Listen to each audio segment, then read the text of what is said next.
Las 16 mártires de Compiègne. Introducción. El relato del martirio de las 16 mártires carmelitas de Compiègne es hermoso, porque las 16 religiosas del convento, incluyendo una novicia y 2 torneras o sirvientas exteriores, dieron un ejemplo heroico para la posteridad. Cuando llegó la Revolución Francesa con toda la secuela de muertes y persecuciones, las religiosas fueron expulsadas de sus conventos, vieron sus bienes confiscados y ellas amenazadas de muerte. En esos momentos, la priora, por inspiración divina, invitó a todas a ofrecer su vida al Señor por la paz de Francia y de la Iglesia.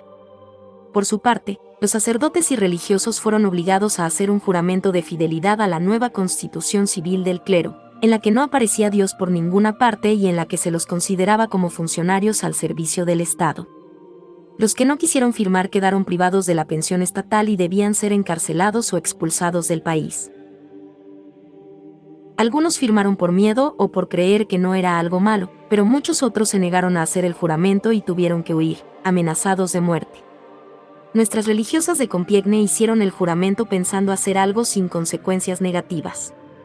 Pero, al darse cuenta de haber sido engañadas por el alcalde, ya que al juramentar debían aceptar muchas disposiciones contra las normas de la Iglesia, se retractaron del juramento y exigieron que constara en acta.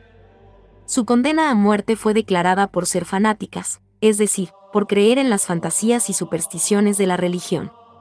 De esta manera, les decían claramente que morían por su fe en Cristo. Y ellas dieron con gusto su sangre por amor a Jesús y dieron un testimonio de fe, que sorprendió a todos los presentes, que nunca habían visto un espectáculo semejante, ir alegres, cantando al patíbulo, ante el silencio sobrecogedor de todos. Capítulo 1. Ambiente social. La Revolución Francesa. El martirio de las carmelitas de Compiègne se encuadra dentro del marco de la Revolución Francesa. Se considera el 14 de julio de 1789 el comienzo de esta gran revolución.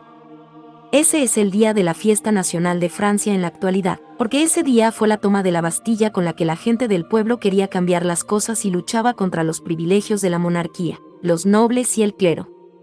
En nombre de la libertad y de los derechos del hombre, instauraron un sistema político, rechazando el culto tradicional católico por el culto al Ser Supremo y a la diosa Razón, suprimiendo la monarquía, instaurando la república y quitando privilegios a los nobles.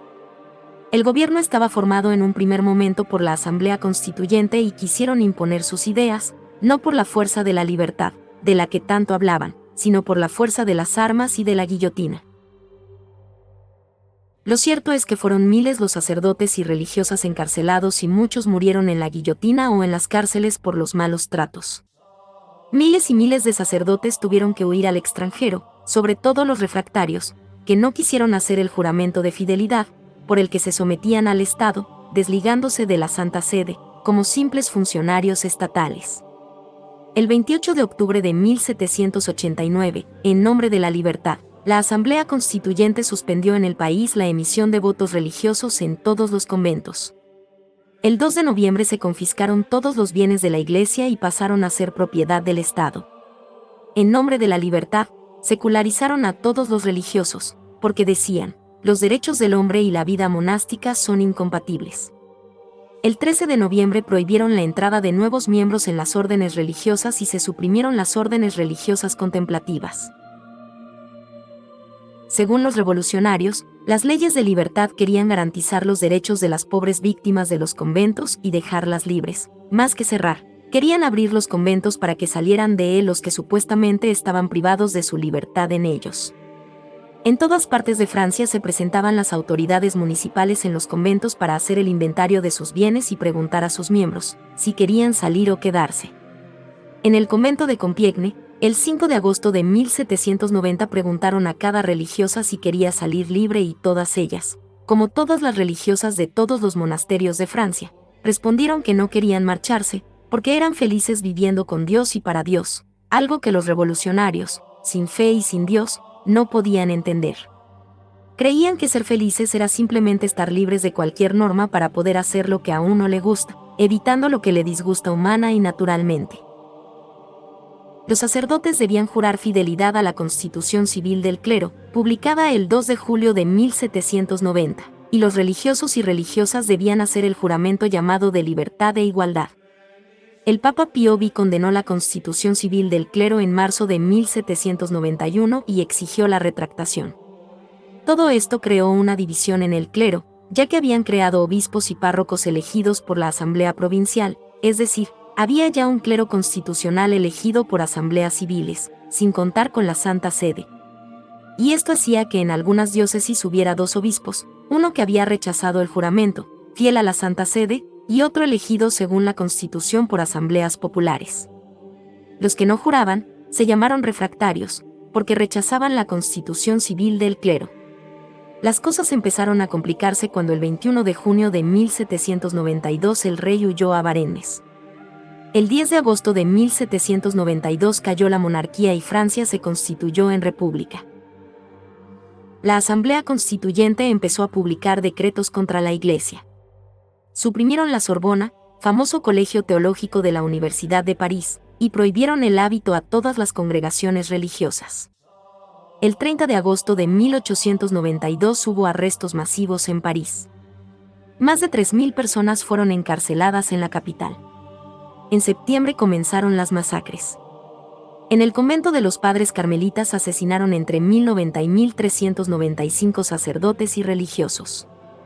El 10 de noviembre de 1793 los revolucionarios consagraron la Catedral de Notre Dame a la diosa Razón. Se transportó desde la ópera a un escenario y lo colocaron delante del altar. Su pieza central era una montaña en cuyo pico se alzaba una estatua de la filosofía. Por el nuevo templo desfiló una joven actriz, Mademoiselle Aubry, vestida con una larga túnica blanca y un manto azul y armada con la lanza de la ciencia. Estaba acompañada de un coro de bailarinas, vestidas de blanco, y quemaron incienso ante el altar. La multitud cantó: «Tú, Santa Libertad, ven a vivir en el templo», dice la diosa de los franceses. Esta profanación despertó tal entusiasmo que, casi inmediatamente, 2.345 iglesias fueron transformadas en templos de la razón. Los revolucionarios, que rechazaban a Dios, crearon el calendario republicano, habiendo anulado el calendario gregoriano, que regía hasta entonces. En vez de la fe católica instauraron el culto del Estado al Ser Supremo y a la diosa Razón, que fue inaugurado el 8 de junio de 1794, organizando en toda Francia cortejos y haciendo una especie de oraciones como: «Tú, Ser Supremo, nos has dado la libertad, recibe nuestras acciones de gracias y el pobre testimonio de nuestro reconocimiento». Consecuencias. Los ateos, agnósticos o racionalistas de la Revolución Francesa, que se proclamaban los defensores de la libertad y de los derechos humanos, destruyeron por puro vandalismo tesoros culturales y artísticos de muchas bibliotecas eclesiásticas y los monasterios de Cluny, Longchamp, la Abadía de Lis, los conventos de Saint-Germain-des-Prés, Montmartre, Marmoutiers, la Catedral de Mâcon, la de Boulogne-sur-Mer, la Sainte-Chapelle de Arras, el Castillo de los Templarios de Montmorency, los claustros de Conques y otras innumerables obras de arte y de cultura antigua. En 1794 los revolucionarios franceses mataron a Antoine Laurent Lavoisier, uno de los principales protagonistas de la revolución científica, que condujo a la consolidación de la química, por lo que se le considera como el padre de la química moderna. Cuando el jefe del tribunal revolucionario pronunció la sentencia para ser guillotinado, dijo: «La República no necesita sabios». Los revolucionarios de la libertad mataron sin piedad a Lavoisier, Bohme y a otros científicos por no tener sus mismas ideas. Aquellos que derrocaron a Dios y colocaron en su lugar a la diosa Razón y tanto hablaban de los derechos del hombre, cometieron el más grande genocidio de la historia moderna en 1793 en la región de la Vendée. El historiador Secher habla de genocidio de todo un pueblo en un territorio de 10.000 kilómetros cuadrados, donde masacraron unas 120.000 personas. Incluso, destruyeron sistemáticamente casas, cultivos y ganado para matar de hambre a los supervivientes. El general jacobino Westermann, que fue quien venció a los rebeldes, que no aceptaban las nuevas ideas, escribió al gobierno de París: «La Vendée ya no existe, ha muerto bajo nuestra libre espada con sus mujeres y niños. Acabo de enterrar a un pueblo entero en las ciénagas y los bosques de Savenay. Ejecutando sus órdenes, he aplastado a los niños bajo los cascos de los caballos y masacrado a las mujeres, que así no parirán más bandoleros. No tengo que lamentar ningún prisionero. Los he exterminado a todos». Y la deshumanización de estos revolucionarios llegó hasta tal punto que, con las pieles curtidas de los vencidos, hicieron botas para los oficiales. Y hervían los cadáveres para extraer grasa y jabón. Algo superado solo por las cámaras de gas de los nazis. En 1789, la Asamblea Nacional Francesa había reconocido que los hombres nacen y permanecen libres e iguales en derechos.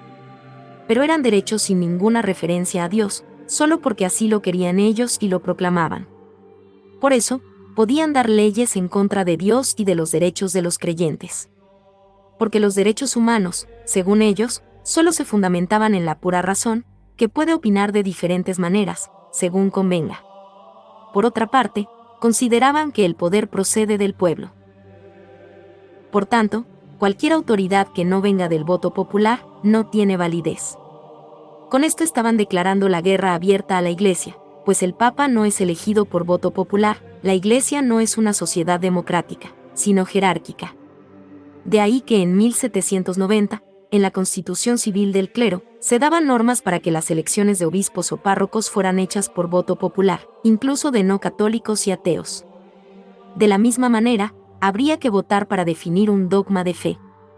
Como si todo lo legal fuera bueno, como si todo lo que se vota por mayoría de votos fuera automáticamente bueno o como si las autoridades fueran automáticamente buenas, por haber sido elegidas por mayoría.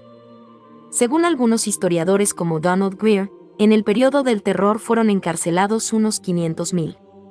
Otros dicen que tal vez fueron solo 300.000. En cuanto a los asesinatos, según Greer fueron entre 35.000 y 40.000 sin juicio previo. Otros dicen que fueron solamente 17.000. De las sentencias de muerte, el 78% fue por motivos de rebeldía y traición, el 8.5% fueron de nobles y el 6.5% del clero. El Carmelo en Francia. En 1789, al tiempo de la Revolución, había en Francia 74 monasterios con más de 1.700 carmelitas, con un promedio de 23 religiosas por comunidad. Los carmelois más numerosos eran el de París con 42 religiosas, Lyon con 37, Pontoise con 33, Dijon con 31 y Auch-y-Chartres con 30. En todos los conventos de carmelitas descalzas se guardaba la observancia con fidelidad. Algunos monasterios habían estado afectados por el jansenismo, pero eso ya era cosa del pasado. Cuando llegó la orden de expulsión de sus conventos, en casi todos los casos las religiosas se refugiaron en casas de amigos fieles, de bienhechores de la comunidad o en sus propias familias. Para no exponer a represalias a las personas que las hospedaban, solían cambiar de domicilio. Este tipo de organización comunitaria por grupos en casas particulares fue semejante al adoptado también por otras congregaciones religiosas. Varias comunidades enteras fueron encarceladas. En Chalon y Morlaix fueron detenidas en su propio monasterio, convertido en prisión. La caída de Robespierre el 27 de julio de 1794 salvó de la guillotina a toda la comunidad de Bourges y a varias hermanas de los conventos de Carpentras, Chartres y Tours. Algunos monasterios se transfirieron al extranjero, a Bélgica, Holanda, Austria, España, etc. Sin embargo, en Francia muchas religiosas murieron, porque no pudieron soportar los malos tratos y las privaciones de la prisión, debido a su edad, enfermedades, etc. Los hombres del directorio dieron pruebas de cierta tolerancia hacia la religión católica. Muchos sacerdotes refractarios volvieron del exilio y se restableció el culto. Poco a poco se fueron restableciendo algunos conventos de religiosas carmelitas. La Madre Teresa Camila del Niño Jesús, de ilustre familia, pudo recibir los bienes confiscados a su familia y todo su dinero lo dedicó al servicio de la orden y de la Iglesia. Restauró los monasterios de París, Bourges, Compiègne, Pontoise y Trebox. Murió a los 91 años llena de méritos y de virtudes. Otra gran religiosa carmelita descalza fue la Madre Genoveva Flor de Santa Teresa, que pudo tomar posesión de su convento de Montauban y trabajó en la restauración de Lectoure y Auch, enviando religiosas a restaurar las fundaciones de Pamiers, Agen, Limoges y Toulouse, y a fundar los monasterios de Rodez, Figeac y Saint-Flour, Cahors y Carcassonne. Hasta 1814 las autoridades hacían vista gorda con tal que no hicieran algo contra el orden público. En 1804 ya estaban reconstituidas 25 comunidades de los 74 conventos existentes antes de la Revolución, aunque oficialmente no existían, ya que no había reconocimiento legal. Como el gobierno de Napoleón dio exenciones para algunas congregaciones de caridad o de enseñanza, algunas comunidades de carmelitas dieron clases, dedicándose a la educación de niños pobres.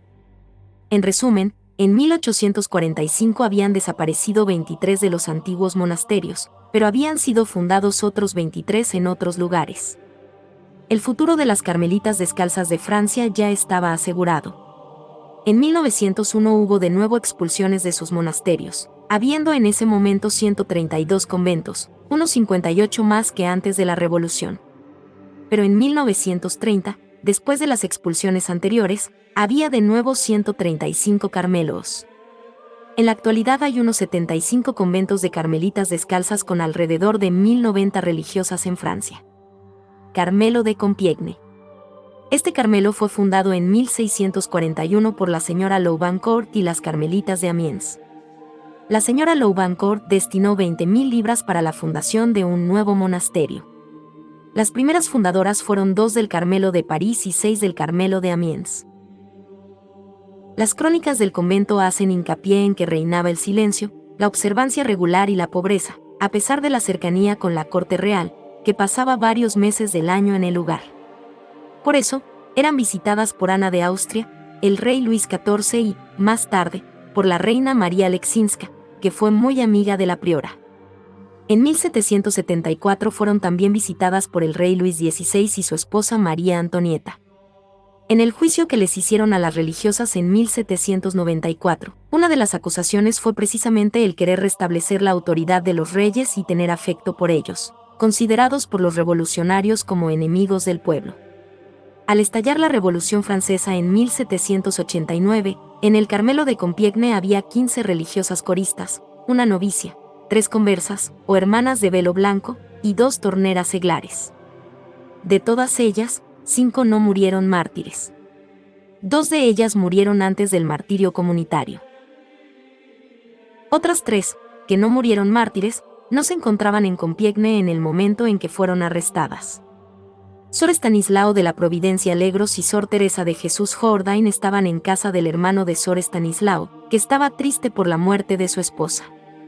También se libró Sor María de la Encarnación por estar en París, arreglando unos asuntos de la familia. Veamos cuáles fueron las mártires: 15 vírgenes y una viuda, 13 profesas y 3 no profesas, 11 coristas, 3 conversas y 2 hermanas torneras externas. Capítulo 2. Comunidad mártir. Religiosas mártires de Compiègne. 1. Madre Teresa de San Agustín era la priora. Su nombre de seglar era Claudia Lidoine, nacida en 1752. Entró de carmelita a sus 21 años. Tomó el nombre de la priora de la casa de San Denis, Madre Teresa de San Agustín, que era hija del rey Luis XV y fue quien le pidió a la delfina María Antonieta que pagase su dote para entrar en el Carmelo. Tenía muchas cualidades humanas y sobrenaturales. Fue elegida priora a sus 37 años. Dios la había preparado para enfrentar las difíciles circunstancias por las que atravesó la comunidad en los momentos de la expulsión de su convento y en su arresto y martirio. 2. Sor San Luis era la subpriora. Su nombre de seglar era Ana Antonieta Brideau, nacida en 1750. Entró al convento a los 19 años. Era por naturaleza dulce, modesta y silenciosa. Amaba mucho rezar el oficio divino, que es el rezo oficial de la Iglesia para alabar a Dios. 3. Sor de Jesús Crucificado, era la más anciana de la comunidad, en la que ejerció por muchos años el oficio de sacristana. Se llamaba María Antonieta Pietcourt y había nacido en 1715. Entró al monasterio a los 19 años. En los últimos momentos, mirando a los verdugos, dijo: «Pobres ciegos, no saben lo que hacen. ¿Cómo no los vamos a amar si nos abren las puertas del cielo?». 4. Sor Carlota de la Resurrección. Se llamaba Ana María Magdalena Francisca Teresa Touret. Había nacido en 1715. Tenía un temperamento vivo y alegre y le gustaba bailar. Entró a los 21 años y ejerció varios oficios: subpriora, ecónoma, primera tornera, sacristana y especialmente el de enfermera, para el que tenía un carisma especial. Tenía 79 años al momento de su muerte y fue muy valiente para ir al cadalso sola a pesar de necesitar un bastón para caminar. 5. Sor Eufrasia de la Inmaculada Concepción. Se llamaba María Catalina Brar, nacida en 1736. Entró a los 20 años. Era de temperamento serio, pero a la vez el alma de las recreaciones. La reina María Aleksínska la llamaba su afabilísima monja filósofa. Ella reconocía que a veces la dominaba el orgullo y, al final, supo humillarse y pedir perdón. El Señor la preparó para el sacrificio supremo del martirio, que ella aceptó de las manos de Dios con humildad. 6. Madre Enriqueta de Jesús. Se llamaba María Francisca de Croacia. Había nacido en 1745 y entró al Carmelo a los 17 años. Se hizo querer mucho de las demás por sus virtudes y sus dotes naturales. Fue nombrada priora con 34 años y reelegida hasta 1786, quedando entonces como maestra de novicias. Quería ser la primera en sufrir el martirio. Era un alma de Dios. Toda su vida fue una entrega total y una preparación para su muerte. 7. Sor Teresa del Corazón de María. Su nombre era María Ana Janicet y había nacido en 1740. Entró al monasterio a sus 21 años. Era la primera tornera interna y estaba dotada de una gran sabiduría, prudencia y discernimiento. 8. Sor Teresa de San Ignacio. María Luisa Treselle nació en 1753. La llamaban el tesoro escondido, debido a su profunda vida mística, hecha de soledad y silencio. Durante los 2 años que permaneció exclaustrada con todas las de su comunidad estaba siempre tranquila, confiando en Dios y en continua oración y unión con su amado Jesús. 9. Sor Julia Luisa de Jesús. Rosa Chrétien nació en 1741. A los 18 años se casó con un primo carnal, del que quedó viuda después de 5 o 6 años de matrimonio. Pudo superar su estado de tristeza al quedarse viuda, con ayuda de su tío sacerdote de Vaux. Al principio de su vida en el Carmelo no estaba muy feliz, pero a partir del día de sus votos, su vida cambió y Dios le concedió la alegría y la serenidad, que hacía tiempo habían desaparecido de su vida. 10. Sor María Enriqueta de la Providencia. María Antonieta Pellerat nació en 1760. Tuvo un hermano sacerdote y 3 de sus hermanas entraron en la congregación de las Damas de la Caridad de Nevers, donde ella también ingresó a los 15 o 16 años. Su hermosura nada común le hacía correr muchos peligros, por lo que a los 25 años pidió ser admitida en el Carmelo de Compiègne, donde desempeñó el oficio de enfermera. 11. La novicia Sor Constancia. María Juana Meunier nació en 1766 y entró al convento a los 23 años. Tenía que hacer sus votos a finales de 1789, cuando un decreto de la Asamblea Constituyente prohibió a partir de entonces los votos religiosos. Su familia quiso que regresara a su casa y envió a los oficiales de la justicia para llevársela, pero ella respondió: «Yo estoy aquí con consentimiento de mis padres. Solo la muerte podrá separarme de la compañía de mis madres y hermanas». Sobre ella escribía la priora a una antigua postulante: «Sor Constancia sigue aquí de novicia. No le han faltado pruebas de parte de su familia. Actualmente no quieren que les escriba, ni oír hablar de ella. Por lo demás ella se siente muy feliz de que ahora la dejen tranquila aquí». Las hermanas conversas que también murieron mártires fueron: 12. Sor María del Espíritu Santo. Antonia Roussel, nacida en 1742. Entró al Carmelo a los 31 años. Era naturalmente muy enérgica y activa, pero con muchas dolencias. Entregó su vida a los 52 años. 13. Sor Santa Marta, María Dufour. Nació en 1742 y entró al monasterio a los 31 años. Ella era siempre la alegría y el consuelo de todas y edificaba a todas con su conducta. Murió con 53 años. 14. Sor San Francisco Javier, Isabel Julita Besotal. Nació en 1764 y llevaba 2 años en el Carmelo, cuando sufrió el martirio. Según declaran los que la conocieron, era una mujer llena de entusiasmo y de bondad. Sufrió el martirio a los 30 años. Las 2 torneras 15. Luisa Catalina Soirón, nacida en 1742, y su hermana Teresa Soirón, nacida en 1748, se encargaban del servicio externo de la comunidad como torneras o sirvientas externas desde 1772. No eran propiamente religiosas, sino seglares y no llevaban hábito. Pero no quisieron sustraerse al martirio y siguieron en todo a sus queridas religiosas de la comunidad. Vista la comunidad en su conjunto, las hermanas provienen de distintos lugares de Francia. La mayor parte tienen entre 40 y 50 años. 3 tienen más de 70 y otras 3 menos de 30. Sus padres, un agente de bolsa, un zapatero, un tornero, un campesino, un empleado, un consejero del rey y otros de término medio económico. Podemos decir que no era una comunidad de letradas ni de analfabetas, ni de ricas ni de pobres. Era un conjunto de personas normales, representantes de todo el ambiente social, que estaban unidas por un mismo ideal, el amor a Jesucristo y la vida religiosa en comunidad. Espíritu martirial. El martirio de las 16 carmelitas guillotinadas por el Comité Revolucionario se enmarca dentro del camino heroico de la vocación carmelitana. Une a las mártires de Compiègne con los hermanos que fueron masacrados por los musulmanes 500 años antes en el Monte Carmelo, mientras ellos cantaban la Salve Regina. San Juan de la Cruz y la venerable Madre Ana de Jesús ordenaron que se hicieran en sus conventos representaciones de martirios. Jesús le dijo a la beata Ana de San Bartolomé: la oliva y la uva deben pasar por la prensa del martirio para producir licor. Todos mis amigos van por este camino. Yo quiero que tú hagas lo mismo.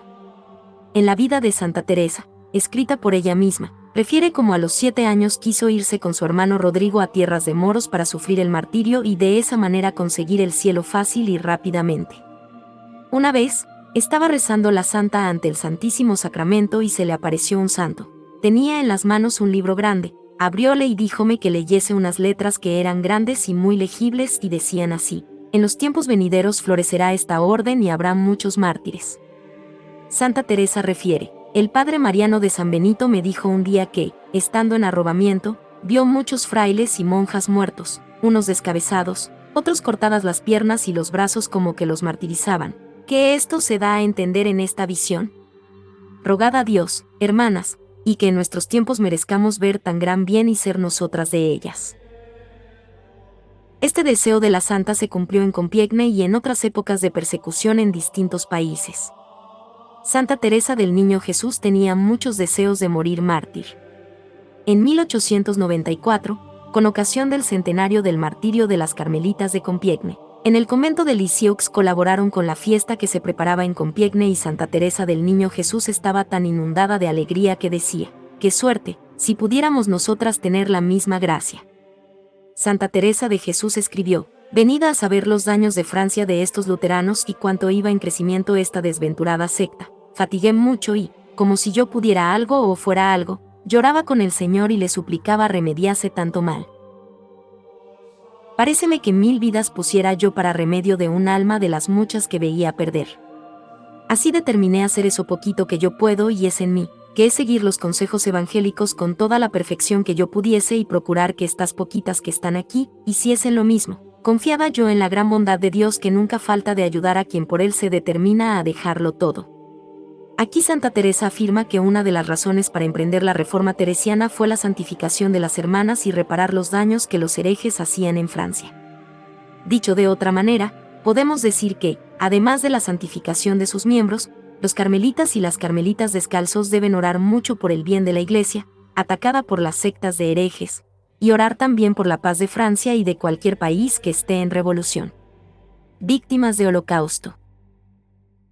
La Madre Teresa de San Agustín, meditando en las palabras de la Santa Madre, pensó que sería bueno que todas hicieran la ofrenda de su vida como un holocausto para que cesaran los males que afectaban a la Iglesia y a nuestro desgraciado reino.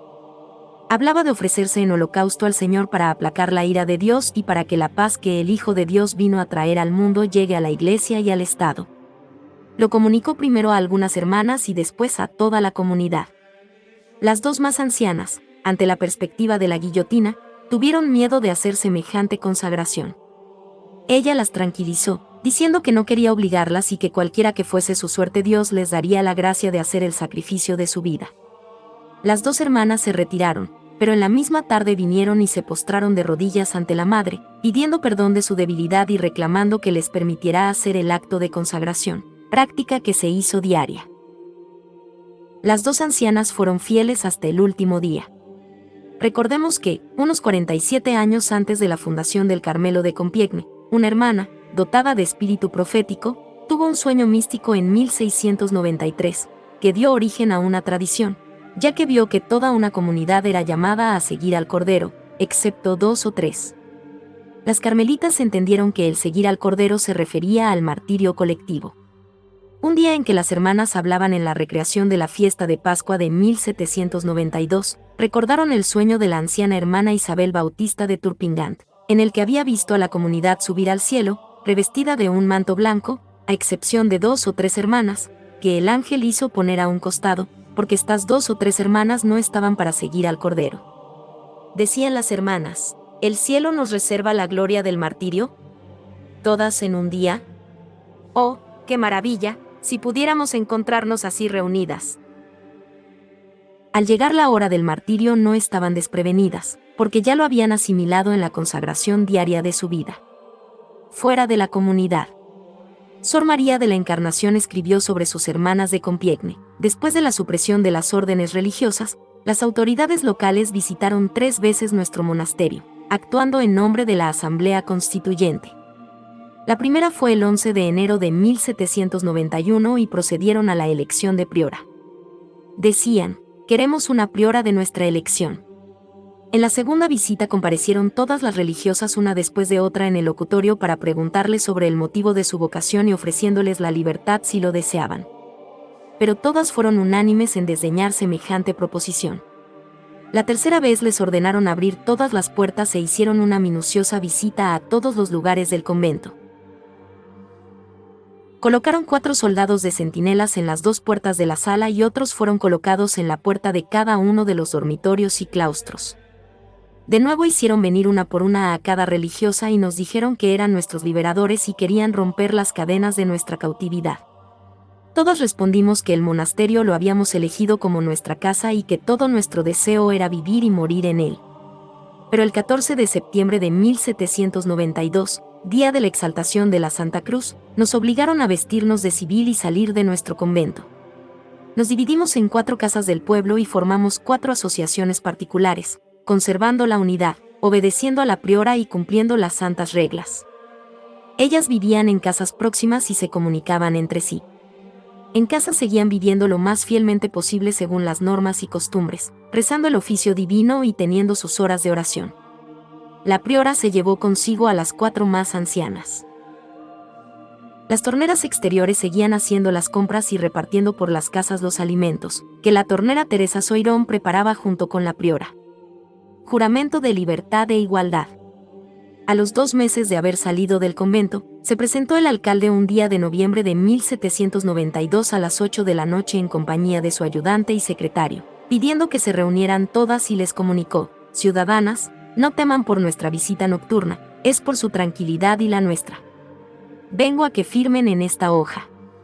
Ellas debían hacer el juramento de libertad e igualdad bajo pena de ser privadas de la pensión que el Estado les iba a dar a cambio de todos los bienes confiscados. Sin embargo, la priora indicó al alcalde que no había nada escrito y que podía escribir después cualquier cosa negativa contra ellas y que sería mejor esperar a que se pronunciara sobre el juramento la Santa Sede. El alcalde respondió, no se trataba de ningún juramento, es solamente una seguridad que nosotros queremos tener de que no atentarán contra la seguridad de la República y que harán todo el bien que esté de su parte.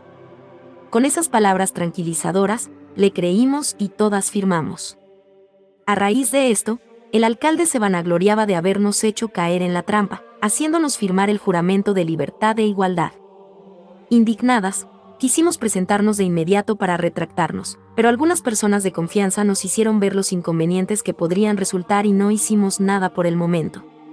La madre y las hermanas no podían dejar de pensar en el engaño del alcalde para hacerles firmar el juramento de libertad e igualdad. Un día la madre hizo llamar al alcalde, que se hizo presente con su ayudante y el escribano. Y todas a una voz rechazaron su firma y se retractaron. Yo recibí este dato del alcalde mismo un año después, cuando me hizo ver el registro de retractación. Él me dijo que había tratado de hacerles pensar en las consecuencias, pero ellas unánimemente dijeron que preferían 1000 veces la muerte que la maldad de un juramento semejante. Y añadió el alcalde, no tuve más remedio que recibir su retractación solemne. Y continúa diciendo Sor María de la Encarnación, ya he anotado que yo estaba ausente de mis hermanas por haber ido a París. El Señor no me juzgó digna de participar en el martirio. Yo pude obtener del Comité de Seguridad General y del Comité de Legislación una autorización para que me devolvieran mis cosas personales. No me devolvieron nada y me vi reducida a una extrema indigencia.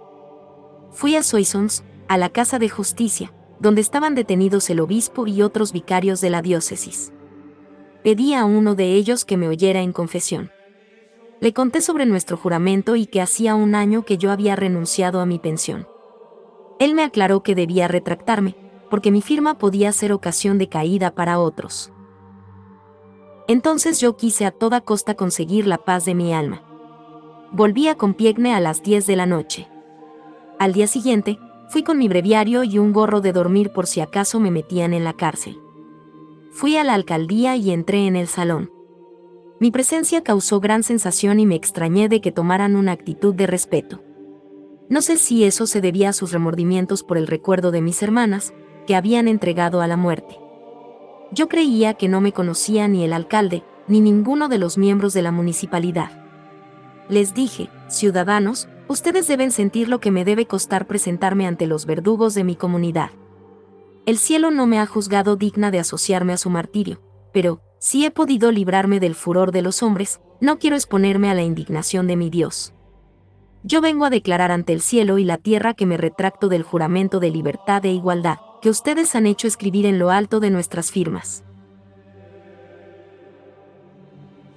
Considero este juramento como totalmente opuesto a los principios de nuestra Madre la Santa Iglesia Católica, Apostólica y Romana. Por tanto, pido que mi retractación sea inscrita en sus registros y que el acta me sea entregada. Señora, dijo el alcalde, nosotros no podemos darle el acta que usted pide sin que el consejo haya deliberado. Que su religión se consuele, porque sus compañeras me llamaron a la casa donde estaban arrestadas para hacer la retractación. Traté en vano de hacerles cambiar de idea, pero tenían una firmeza invencible y preferían la muerte al juramento. Usted va a comprobarlo al ver sus firmas inscritas debajo del registro de retractación. Entonces, el alcalde le dijo al escribano, ciudadano, haga ver el acta a esta señora para contentarla y escriba lo que ella le dicte. El escribano era precisamente el cura legítimo de la parroquia, hombre pacífico, que había permitido a nuestro capellán celebrar la misa en nuestra iglesia hasta que el capellán fue deportado. Este hombre, débil y sin energía, había aceptado el puesto de escribano para librarse de la persecución. Yo le dicté palabra por palabra la fórmula de mi retractación. Mientras él escribía, estaba temblando y le salían lágrimas de los ojos. Me dijo, hace falta mucho coraje para obrar así y yo temo que esto sea temerario. Yo le respondí, Señor, que el oficio que acaba de cumplir le obtenga del cielo su gracia. Disposición para el martirio.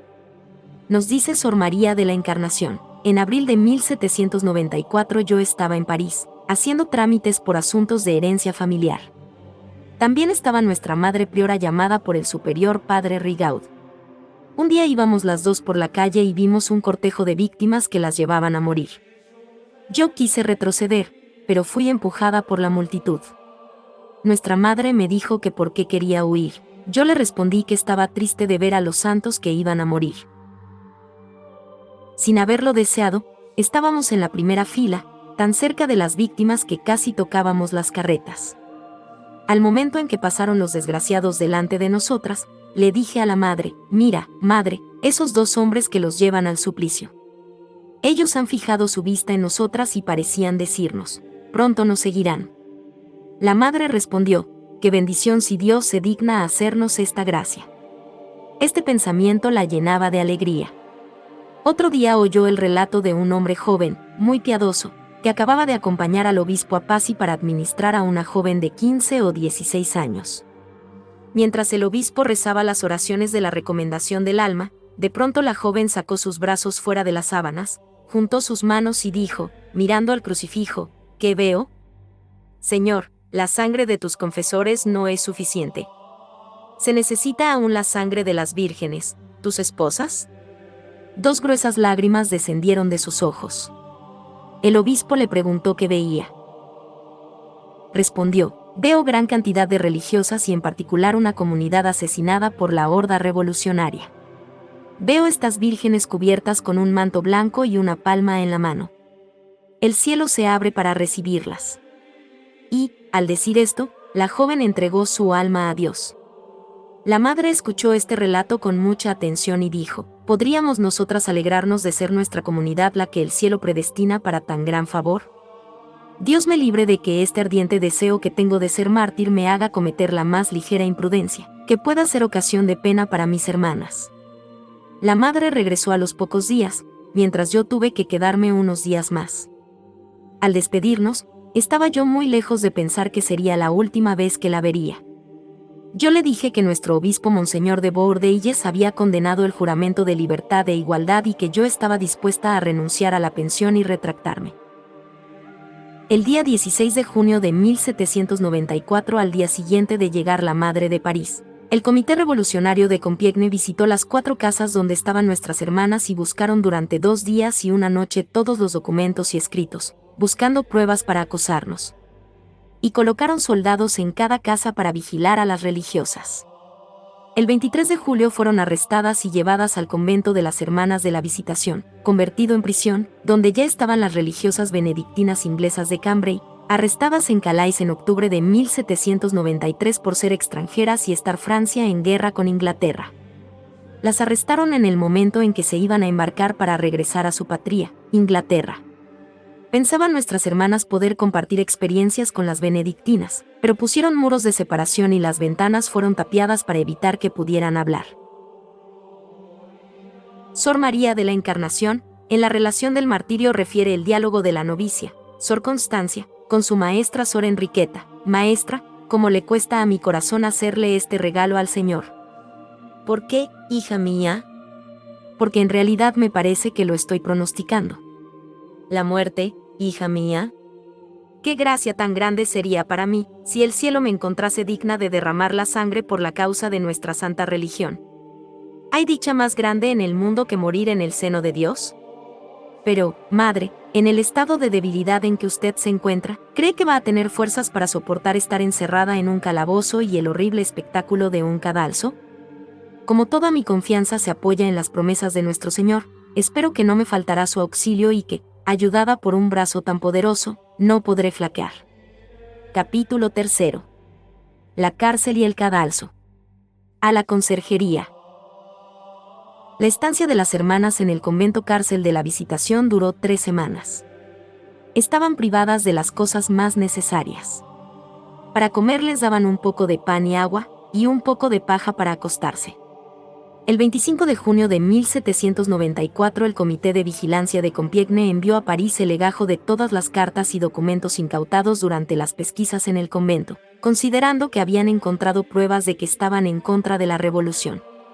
El día 10 de julio el Comité Revolucionario, acompañado del alcalde y de 14 gendarmes y otros tantos dragones, se hicieron abrir las puertas y vinieron a darnos la orden de transferirnos a París.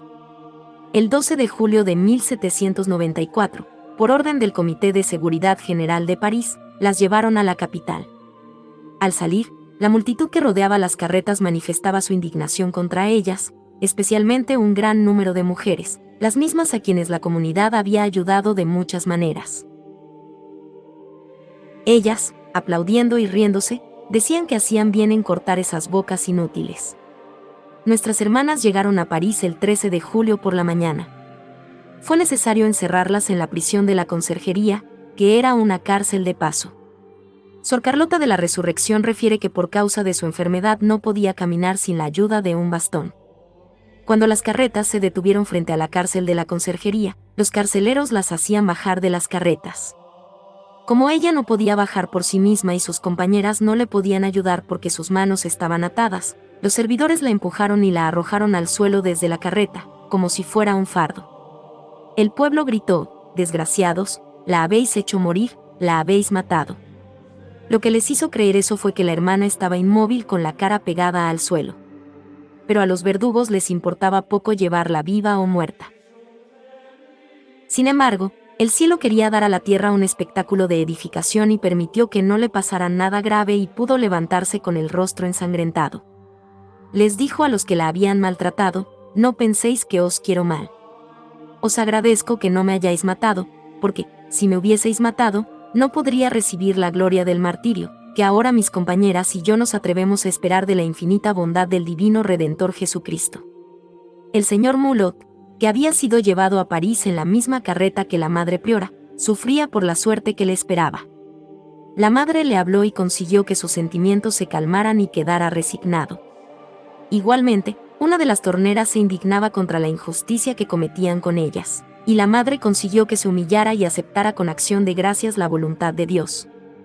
Uno de los testigos refiere que en la prisión de París, todas las noches a las 2 de la mañana, les oía rezar el oficio divino.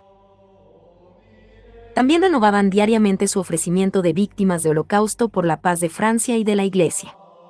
La condenación. El 17 de julio a las 9 de la mañana fueron llevadas al tribunal para ser juzgadas. Su acusador era el temible Fouquier-Tinville. El proceso fue una verdadera parodia. No hubo ningún abogado defensor, ni se interrogó a ningún testigo.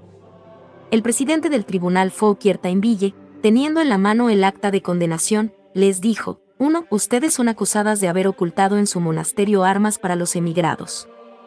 La madre priora, sacando su crucifijo del pecho, dijo: aquí están las armas que siempre hemos tenido en nuestra casa. No podrán probar que tenemos otras. 2. Ustedes han expuesto el Santo Sacramento bajo un pabellón que tenía la forma de un manto real. La madre respondió: el pabellón es un antiguo ornamento de nuestro altar. Su forma no tiene nada que no sea conforme con los ornamentos de esa clase. Está muy lejos de cualquier relación con un proyecto de conspiración en el que se nos quiere implicar a causa de este pabellón, y no veo cómo se nos quiere seriamente hacer de ello un delito. El presidente responde: ese ornamento indica relación con la realeza y por tanto con la familia real. La priora no pudo disimular sus sentimientos por la dinastía de los Borbones y dijo: si es un crimen, entonces todas somos culpables. Usted no podrá jamás quitarnos de nuestros corazones el afecto a Luis XVI y a su familia. Sus leyes no pueden prohibirnos esos sentimientos. 3. Ustedes han tenido correspondencia con los emigrados y les han dado dinero. Respuesta de la priora: las cartas que hemos recibido eran de nuestro capellán, condenado por sus leyes a ser deportado. Esas cartas no tienen más que consejos espirituales. Si eso es un crimen, ese crimen solo me atañe a mí, no a la comunidad, ya que la regla prohíbe toda correspondencia sin permiso de la superiora. Si necesitan una víctima, yo soy. A mí me deben castigar. Mis hermanas son inocentes. El presidente replica: pero ellas son sus cómplices. Si considera que son mis cómplices, ¿de qué pueden acusar a las 2 torneras exteriores, que no son religiosas? ¿De qué? ¿No han sido ellas las que llevaban las cartas al correo? Pero ellas ignoraban el contenido de las cartas y ni siquiera conocían el lugar a donde iban dirigidas. Además, en su condición de mujeres contratadas, estaban obligadas a hacer lo que se les mandaba. Cállese, su deber era prevenir a la nación. Entonces, el presidente declaró: las exreligiosas carmelitas de Compiègne, Lidoine, de Croissy, Touret, aunque separadas en sus domicilios, hacían asambleas y conciliábulos contrarrevolucionarios entre ellas y con otras con las que se reunían. La correspondencia voluminosa encontrada da prueba de ello. Los retratos de Luis XVI y de su familia, los corazones de Jesús y María, señal de las reuniones de la Vendée, y las puerilidades fanáticas prueban que ellas tenían correspondencia con los enemigos externos de Francia. En una de las cartas de Lidoine a su madre le dice: los austríacos han obligado a los franceses a levantar el asedio de Maastricht. Dios quiera permitir que todo eso sea para bien. En un pretendido cántico se lee: haz marchar al águila vengadora contra esos buitres voraces, y que al final renazca el olivo de las cenizas de nuestros tiranos, que en medio del trueno aparezca ese corazón, salvación de la tierra, y entonces Francia se volverá pacífica, su rey libre y su pueblo feliz. Este himno, dijo el acusador, era sin duda con el que los sacerdotes conducían a las víctimas ciegas de su locura a la muerte y al asesinato de sus hermanos republicanos. En fin, todo prueba que estas exreligiosas formaban un grupo de rebeldes y sediciosas que alimentaban en sus corazones el deseo y la esperanza criminal de ver al pueblo francés entregado a las cadenas de sus tiranos y esclavizado por sacerdotes tan sanguinarios como impostores, y de ver la libertad engullida por las oleadas de sangre que sus infames maquinaciones han logrado extender en nombre del cielo. Y este tribunal, verificados estos hechos, a nombre de la nación, pronuncia contra las exreligiosas carmelitas de Compiègne la sentencia de pena de muerte. La madre Enriqueta de la Providencia, al oír al acusador Fouquier, que las llamaba fanáticas y contrarrevolucionarias, le preguntó en nombre de los derechos de los acusados que explicara lo que esas palabras querían significar. El acusador respondió con un torrente de injurias. Ella, sin sentirse desconcertada, con fuerza y dignidad, insistió: «Ciudadano, vuestro deber es responder a la pregunta de los acusados». Y él entonces dijo: «La causa de la acusación es el afecto a la religión y al rey». «Se lo agradezco», respondió ella. Y volviéndose a sus compañeras les aclaró: «Felicitémonos con la alegría del Señor, porque morimos por causa de nuestra religión, de nuestra fe y de nuestra confianza en la Iglesia católica, apostólica y romana». Teresa Soirón, la tornera exterior, no habiendo querido dejar a las madres, la siguió hasta el tribunal revolucionario. Pero se sintió desfallecer al oír la condena de muerte. La madre se dio cuenta y pidió a un gendarme un vaso de agua. Apenas se recobró, pidió disculpas por su debilidad y dijo: «El buen Dios lo ha permitido para humillarme, pero Él sabe mi alegría de morir para ir al cielo». La madre priora, viendo que no habían tomado ningún alimento desde el día anterior y que una hermana se había desmayado, cambió la capa de Sor Brideau, la subpriora, por una taza de chocolate para cada una, con el fin de que no desfallecieran en el último momento por inanición, porque entonces los impíos hablarían de que se debía al miedo. Todas tomaron el chocolate con tranquilidad y todas rezaron las oraciones de la recomendación del alma, preparadas para morir. Al pronunciar la sentencia de muerte, los rostros de todas las hermanas se llenaron de gozo y agradecieron a los jueces por la alegría que les daban. Bajadas del tribunal, se despidieron de los prisioneros que pudieron encontrar, agradeciéndoles sus atenciones y encomendándose a sus oraciones, prometiéndoles no olvidarse de ellos ante el Señor. Sor María de la Encarnación refiere: un católico, llamado Blot, fue arrestado en Orleans y conducido como aristócrata a la cárcel de la Conserjería, donde conoció a nuestras madres. Este hombre tenía el permiso de servir a los miembros del Parlamento de Toulouse y la libertad de ir y venir por los patios. Él fue testigo de la entrada de nuestras hermanas y siempre pensó que debió a sus oraciones el haber conseguido la absolución de su caso. Cuando yo fui a Orleans en octubre de 1795 y le dije que era hermana de las mártires, se me echó al cuello para abrazarme y me dijo: «Yo he tenido la gracia de conocerlas y no olvidaré jamás el día en que bajaron del tribunal, radiantes de alegría. Parecía que iban a celebrar sus bodas». Otra persona que fue testigo de vista, cuando iban en las carretas camino del martirio, también le certificó que no se puede expresar con palabras el aspecto celestial que tenían, con los ojos constantemente fijos en el cielo. Y continuó Blot diciéndome: «Cuando ellas se dieron cuenta de que yo lloraba, me dijeron: «Mi querido Blot, ¿por qué lloras? Deberías alegrarte de vernos llegar al final de nuestros males. Encomiéndanos a Dios y a la Santa Virgen para que se dignen asistirnos en el último momento. Nosotras te prometemos rezar por ti, cuando estemos en el cielo». Y anotó: «Yo les dije adiós, cuando subían a las carretas. Nunca olvidaré sus nombres ni sus rostros». Cuando yo le mostré un cántico preguntándole si lo conocía, me respondió: «Sé que la víspera de su muerte era para ellas un día de gran fiesta». En efecto, era el día 16 de julio, fiesta de la Virgen del Carmen. Una de ellas me pidió que le consiguiera pequeños trozos de madera quemados o de carbón. Yo se los hice pasar a través de la ventanilla. En cuanto a mí, dice Sor María, escribí del original el cántico anotado con carbón. Creí reconocer la escritura de Sor Julia. Fue inútil pedirle a la piadosa señorita que lo poseía que me lo diera. Ella lo había recibido de una persona que había salido de la Conserjería de París y aseguraba que dicho cántico había sido compuesto por las carmelitas de Compiègne. Este cántico es una parodia de la Marsellesa y tiene un gran valor por las circunstancias en que fue escrito. Entre otras estrofas veamos dos. Corazones, alegría, el día glorioso ya está aquí. Alejemos toda flaqueza, el estandarte ya está aquí. Preparémonos para vencer, marchemos cual conquistadores, corramos, volemos a la gloria, tras la enseña de un Dios que agoniza. Avivad el ardor, nuestro cuerpo es del Señor. Subid, subid al cadalso, que saldrá vencedor. Virgen Santa, Reina de los mártires, sigue protegiendo a Francia, ampáranos desde lo alto, haz que resuenen en este lugar los efectos de tu poder. Si de Dios nos viene la vida, por él aceptamos morir. Muéstrate cual madre tierna, preséntanos a Jesús. Con hábito religioso. Sor María de la Trinidad, Carmelita descalza, afirma, cuando les anunciaron que debían partir para ir a la muerte, todos los relatos dicen que la alegría estaba reflejada en sus rostros.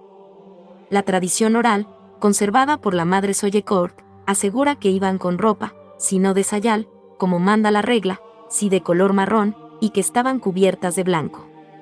Esto autoriza a pensar que ellas se habían procurado nuestro manto blanco. Sobre la cabeza tenían la toca. Parece que cuando iban a llevarlas a París, como tenían su ropa de civil mojada, porque acababan de lavarla, tuvieron que ponerse sus ropas de religiosas y les dejaron a las benedictinas de Cambrai la ropa mojada, que ellas conservaron como reliquias en la abadía de St. Rochester en Inglaterra. Sor Benedicta Anstey nos dice, un detalle importante fue conservado por una carmelita, la Madre María Madeleine de San José, que pertenecía a una casa de París y que estaba prisionera en París con las carmelitas de Compiègne.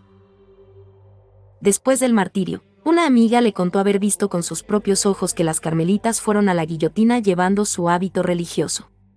Sor María Madeleine fue liberada y se unió a una comunidad de carmelitas inglesas, establecidas en la Nerne, y allí les contó estas cosas. Camino del Cadalso. La mañana del 17 de julio de 1794, como todos los días, renovaron la ofrenda de su vida al Señor para que se aplacara su ira y diera la paz a la patria y a la Iglesia. Junto con las 16 carmelitas fueron condenados también otras 24 personas. A las 6 de la tarde salieron hacia la Plaza del Trono, donde se alzaba la guillotina. Las monjas salieron cantando el Miserere, la Salve Regina y el Te Deum.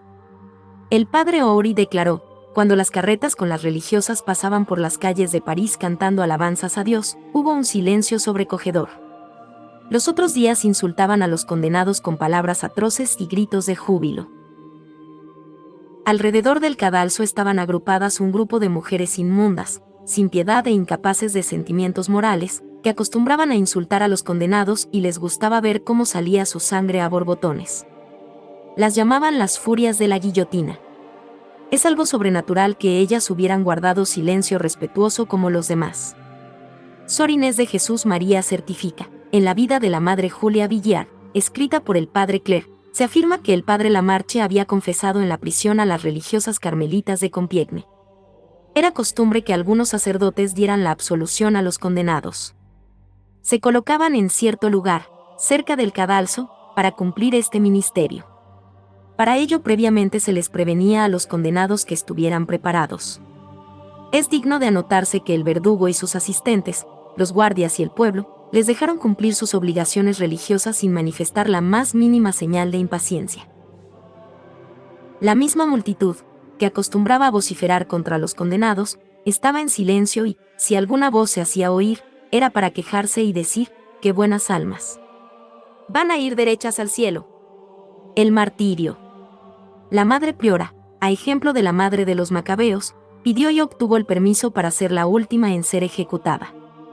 Entonó el Veni Creator Spiritus y luego todas juntas renovaron sus votos, mientras la priora sostenía en sus manos una pequeña imagen de barro de la Virgen María con el niño Jesús.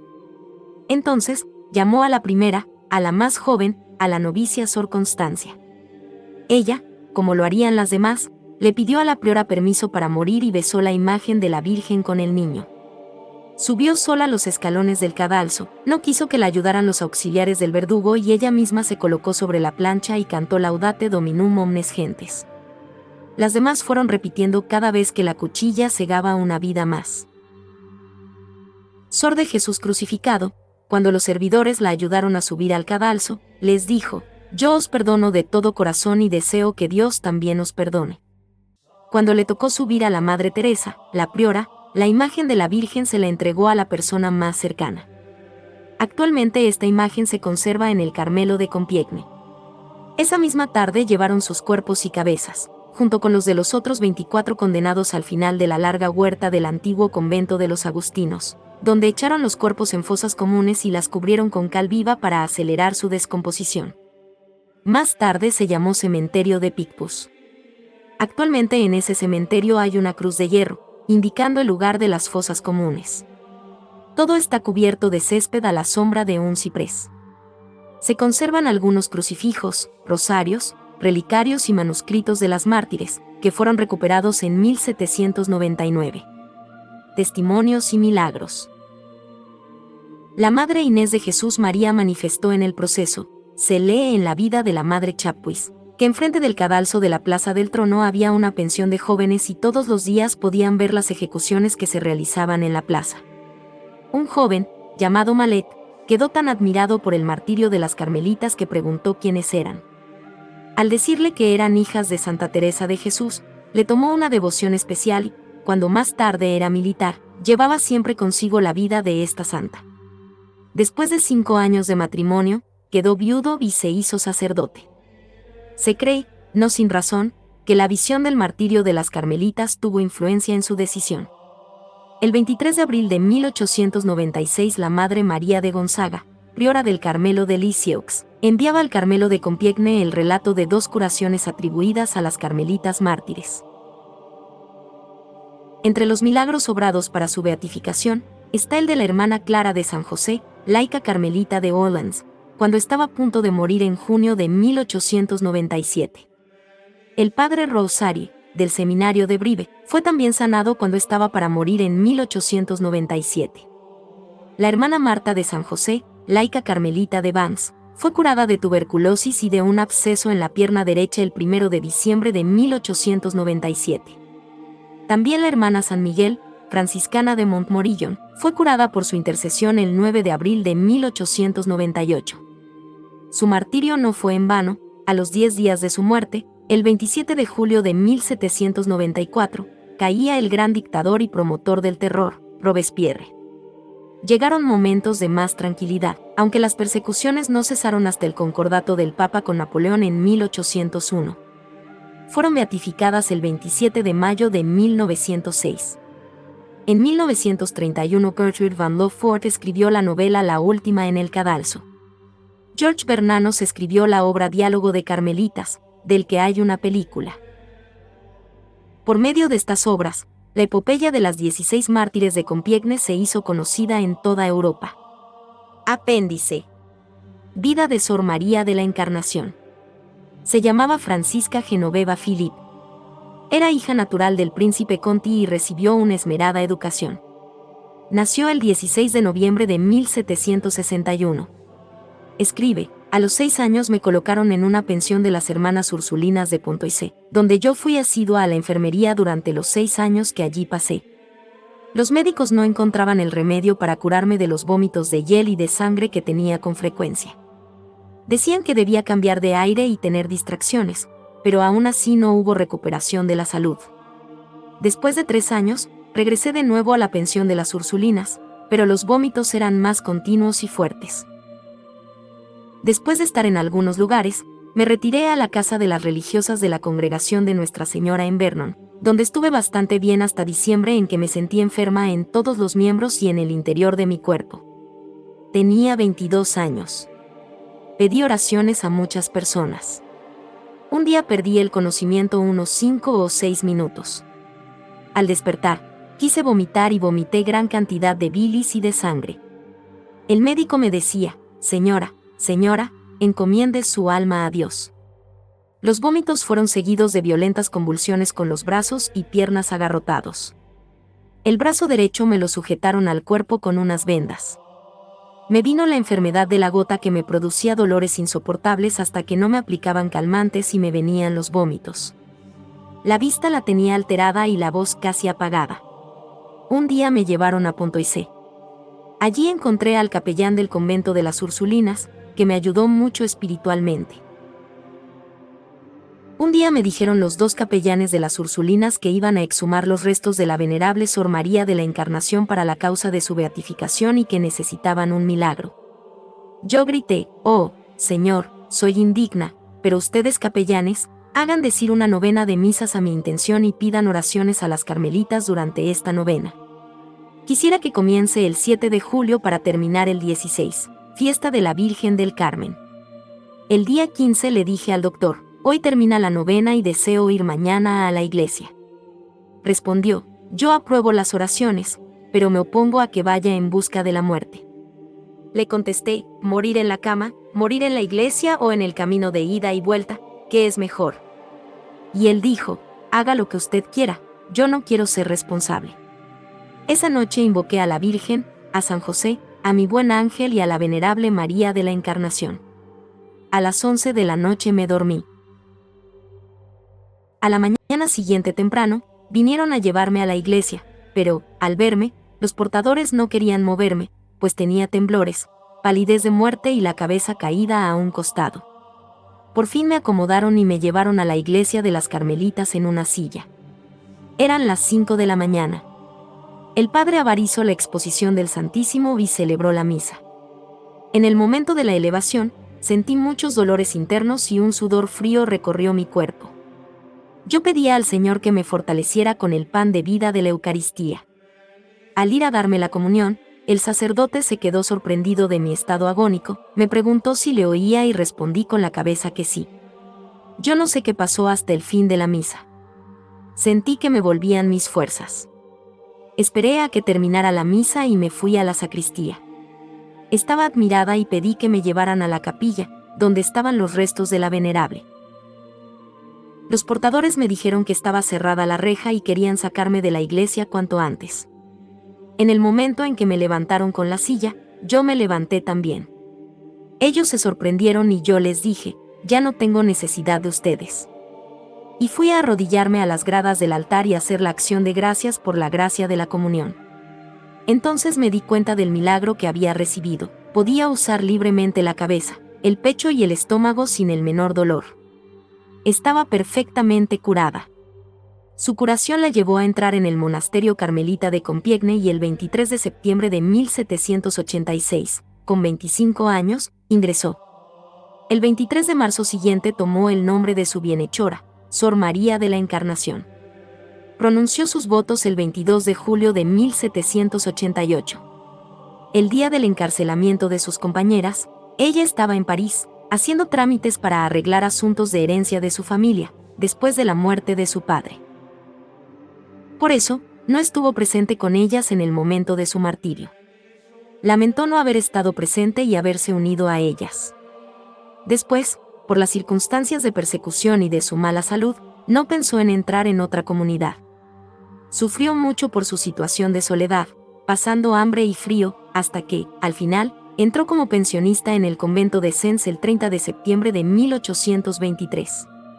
Ella, sin ser ya religiosa, cumplía con el oficio divino y todas las normas del Carmelo que podía, de acuerdo a su mala salud. Era muy generosa y había rehusado, en un momento en que pasaba necesidad, recibir una pensión del Estado de 1.200 francos para que otra persona no fuera privada de esa pensión, aunque no tenía ni mucho menos más derecho que ella. Para las Carmelitas de Sens fue un verdadero ejemplo de vida. Murió el 10 de enero de 1836 a los 74 años de edad.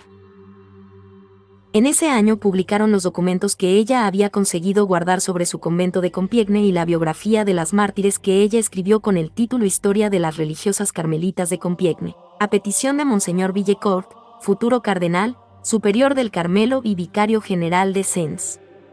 Conclusión: las beatas mártires de Compiègne fueron una bendición para Francia y un ejemplo para el mundo. Muchas veces no comprendemos los planes de Dios. ¿Por qué mueren los inocentes?, nos preguntamos a veces. En este caso, ante la ola de terror impuesto por Robespierre y sus seguidores, las ejecuciones sumarias eran cosa de todos los días, especialmente para los cristianos, religiosos y sacerdotes, a quienes consideraban fanáticos por creer en Dios y llevar una vida de oración y apostolado pacífico. El querer imponer una nueva religión, adorando a la diosa razón, como si no existiera más que lo material y solo lo que pudiera conocerse por la razón, llevó a los que querían imponer un mundo de libertad, igualdad y fraternidad a las mayores injusticias jamás vistas en Francia y en el mundo hasta ese momento. La libertad se convirtió en imposición y dictadura, la igualdad en una quimera, que solo servía para los que seguían sus ideas, y la fraternidad en una palabra muy bonita, que quedaba solo para los compañeros de sus propias teorías, que eran dogmas para los demás y que él no aceptarlas suponía la muerte. La Revolución Francesa, con sus crímenes e injusticias, puso en evidencia que un mundo sin Dios es lo más inhumano e injusto que puede existir, como la historia ha seguido demostrando con el comunismo en distintos países. El martirio de estas 16 carmelitas, ofrecido consciente y valientemente por la salvación de Francia y de la fe católica, como reparación de tanta violencia y tantos crímenes de personas inocentes, fue eficaz. Robespierre y su pandilla fue derrocado. Que Dios nos dé la tolerancia que necesitamos para vivir en paz y respetar los derechos de todos los hombres. Que Dios te bendiga, querido lector, y no olvides que siempre te acompaña un ángel amigo y que tienes una madre que cuida de ti, la Virgen María.